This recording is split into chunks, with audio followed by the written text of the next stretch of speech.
بسم الله الرحمن الرحيم.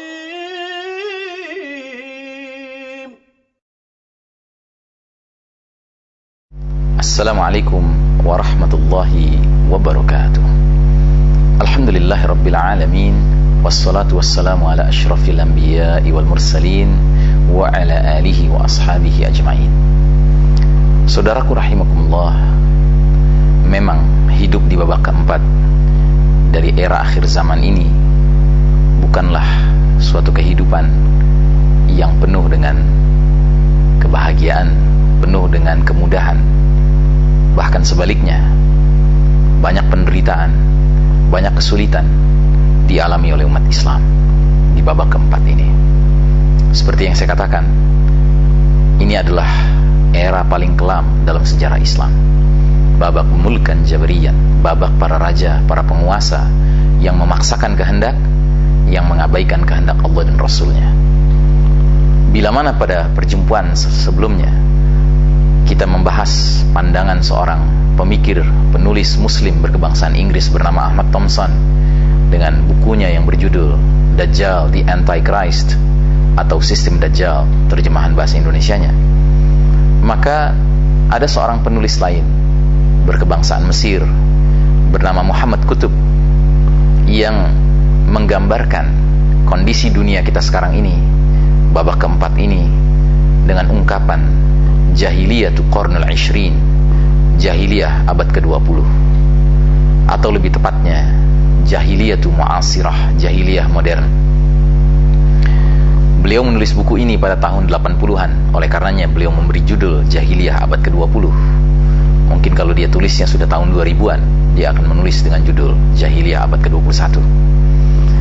Nah, betapapun masih relevan kajiannya itu untuk menggambarkan era di mana kita hidup sekarang ini. Ada 4 kriteria masyarakat pantas dijuluki sebagai masyarakat jahiliyah, kata Muhammad Qutb. Kriteria pertama adalah tidak adanya iman yang sesungguhnya kepada Allah Subhanahu wa ta'ala. Jadi sebuah masyarakat jahiliyah adalah masyarakat yang boleh jadi di dalamnya terdapat orang-orang yang mengaku beriman kepada Allah Subhanahu wa ta'ala. Namun keimanan mereka kepada Allah ta'ala adalah keimanan yang tidak utuh, yang digambarkan dalam surah Al-An'am dengan ungkapan wa ma qadarullaha haqqa qadrih. Mereka tidak menempatkan atribut-atribut Allah Subhanahu wa ta'ala secara lengkap kepada Allah Ta'ala.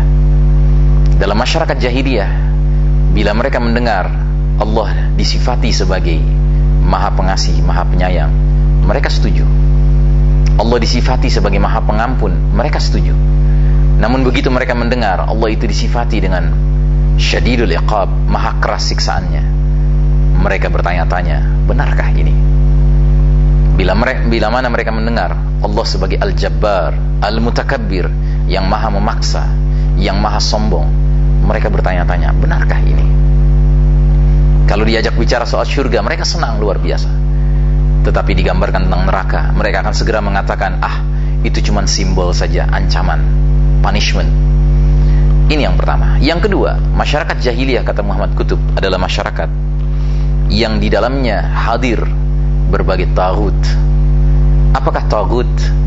Taghut ialah pihak selain Allah Ta'ala yang diberikan penghormatan, ketaatan, kesetiaan sebagaimana seharusnya itu diberikan kepada Allah Ta'ala.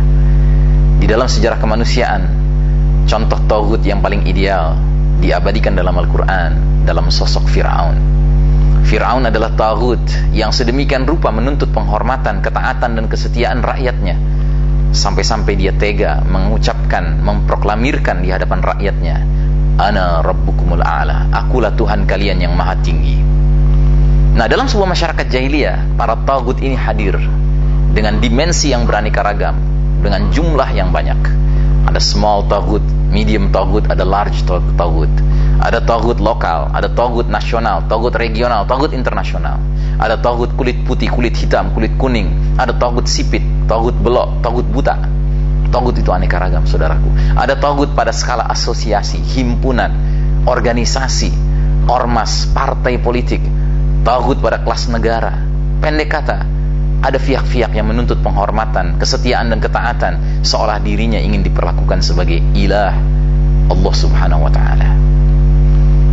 Yang ketiga, masyarakat jahiliyah, kata Muhammad Qutb, adalah masyarakat yang di dalamnya terdapat penyimpangan terhadap hukum yang semestinya ditegakkan. Sebagaimana kita ketahui, hukum yang hak hanyalah hukum Allah subhanahu wa ta'ala. Tetapi dalam sebuah masyarakat jahiliyah, hukum bukan hukum Allah ta'ala, tetapi hukum buatan manusia. Oleh karenanya dalam sebuah sistem masyarakat jahiliyah, anggota parlemen, wakil rakyat dijuluki sebagai lawmaker, para pembuat hukum. Dan memang betul, mereka yang menentukan mana yang legal, mana yang ilegal, mana yang halal, mana yang haram.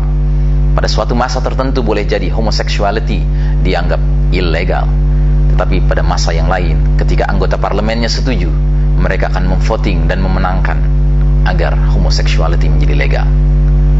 Dan ciri yang keempat masyarakat jahiliyah, kata Muhammad Qutb, adalah masyarakat yang memiliki sikap menjauh dari agama Allah Ta'ala. Semua pertimbangan di dalam masyarakat itu tidak memakai pertimbangan agama Allah Ta'ala. Kalaupun dipakai, dia bukan pada skala prioritas pertama. Itulah masyarakat jahiliyah. Dan ternyata dewasa ini, dari ujung timur sampai ujung barat, berbagai negeri-negeri, termasuk negeri kaum muslimin, memenuhi keempat kriteria masyarakat jahiliyah itu. Pantas bila mana sistem dunia dewasa ini disebut sebagai jahiliyatu al-mu'asirah, jahiliyah modern. Saudaraku, mudah-mudahan kita dilindungi Allah dalam era penuh fitnah ini.